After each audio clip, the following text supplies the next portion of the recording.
Tipping culture is out of control in America. I hear it all the time. I would like a decaf coffee. What size do you want? The smallest. Is that a molasses cookie? Yes. I would love a molasses cookie. We sent me 40. All they did was pour me a cup of coffee. Why should I tip them? But the thing is, you didn't pour the cup of coffee. They did. And in fact, you're tipping not just for the cup of coffee, you're tipping for all the work that went in behind the scenes to make the experience what it is. I hear it all the time. Tipping culture is out of control in America, but is it really? My name is Levi. I'm an Uber driver, and ride along with me as I address the top 10 complaints people have about tipping. Complaint number 1 was all they did was pour me a cup of coffee. Complaint number 2 is that tipping culture is out of control anyway. Well, technically speaking, tipping means you, the consumer, has full control. You get to tip when the service is really good, but you don't have to tip. You don't have to pay for the service if the service was bad. Tip earners, like waiters or Uber drivers, we work really hard to earn those tips. But if we didn't earn it, you don't have to pay it.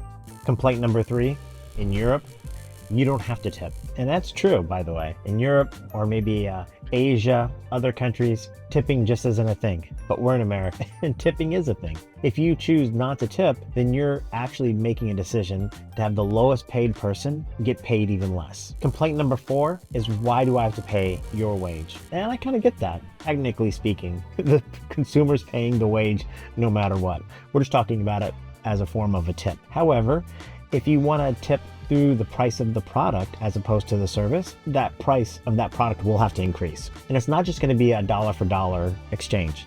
Hypothetically, if the price of the goods have to go up by $1 to compensate a server by $1, the price of the good will actually have to go up by $1.25 to cover things like payroll taxes, sales taxes, and the profitability of the business. Complaint number 5 is, why do I have to tip every single time? No kidding. Because the service is provided every single time. Again, if the service is bad, you don't have to tip. But if the service is good, you should tip every single time. And think about it this way. If you're going to a regular place, like me, I go to my favorite coffee shop. Every time I tip, I'm ensuring that that server makes more money. I keep that server there. So every time I go into that coffee shop, I see a friendly, smiling, familiar face. It's a good thing. Complaint number 6 is, I hate trying to calculate how much to tip. I understand that. The good news is most businesses offer a recommended tip amount, kind of like a level 1, 2, and 3. 1 being service is okay, just give them a small tip. 2, the service was amazing, I'm going to give them an amazing tip. And remember, there's also level 0. The service was bad and I don't want a tip. And you don't have to pay for that service. How amazing is that? Complaint number 7, they're asking for too much on the tip. Like 33% is way too much. Is it really? Think about your $3 cup of coffee and you have to tip 33% more. Or you choose to tip 33% more. $1. $1? It doesn't mean that much to you. But 20 people coming into that coffee shop every single hour tipping just $1 means that the servers there are going to make $20 more that hour. It adds up. So $1 doesn't mean that much to you, but it means so much to the server. Complaint number 8, I can't afford to tip. Maybe you can't afford that product or service then. I can't think of anything that we need that you have to tip for. You don't have to tip your doctor. You don't have to tip your lawyer. You don't have to tip for buying a gallon of milk. However, the things that we ask for tips on are luxury goods, like buying a $5 cup of coffee or catching a $30 Uber. You could catch the bus, but you chose to catch an Uber, and that becomes a want and not a need. Also, when it comes to the dollar amount you're tipping, the more you earn, the more you should probably tip. So you should be tipping maximum amounts if you're a wealthy person.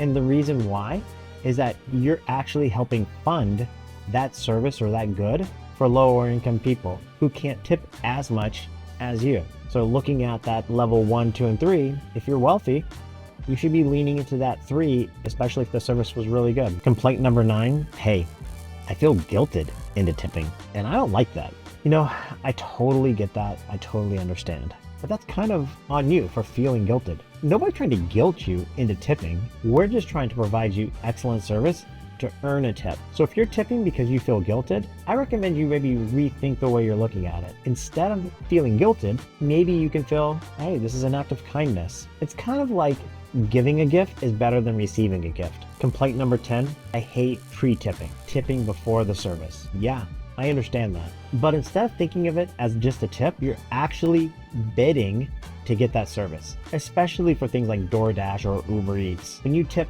$10 versus $3 for somebody to pick up your Taco Bell, what you're telling that server, the driver, hey, hurry up and take my order. If you don't pre-tip, they're more than likely not going to do that order. And here's my bonus. For those of you that completely just don't want to tip, you refuse to do it out of principle, I can respect that. If you tell the server before the service that your intent is to not tip, no matter how good the service is. See, the thing is, if you go through the whole process where the server believes they're going to earn a tip, but your intent was to never tip them and they give you great service, well, that's really unfair. And instead, you should have the courage to let that server know that your intent is to never tip. So that way the server can then provide you the service relative to the amount you're going to tip. So what do you think about tipping? Did I address any of your concerns? Are you a tipper or are you not going to tip? Let me know in the comments. Be well, be safe. Bye.